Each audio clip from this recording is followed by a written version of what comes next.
গলার হলকুপের এখানে যখন মৃত্যু চলে আসে, এই সময় আজরাইলকে দেখার পরে যদি কেউ বলে আমি ঈমান আনলাম আল্লাহর প্রতি, আমি দুনিয়াতে যা করেছি ভুল করেছি, আমি এখন ইস্তিগফার তওবা করতেছি, এমন কথা যদি এই সময় কেউ বলে থাকে, তাহলে তার তওবা এই সময় কবুল করা হয় না, কারণ তার মৃত্যু সন্নিকটে চলে এসেছে। আরেকটি সময় হলো মানুষ যখন এই যে কিয়ামতের আলামত দেখার পরে বাস্তবে যখন দেখবে যে জমিন সব কিছু উগরাই দিচ্ছে, এটা দেখার পরে তাদের একদিন ফিরে আসবে, আরে না তো কোরআনে ও হাদিসের মধ্যে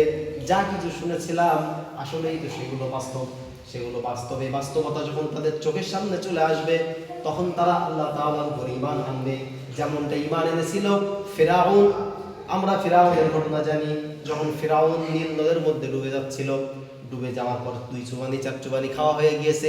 এমন তো অবস্থায় যখন আজরাইল তার মালাকুল মাউত যখন তার কাছে জান কবজ করার জন্য আসছে,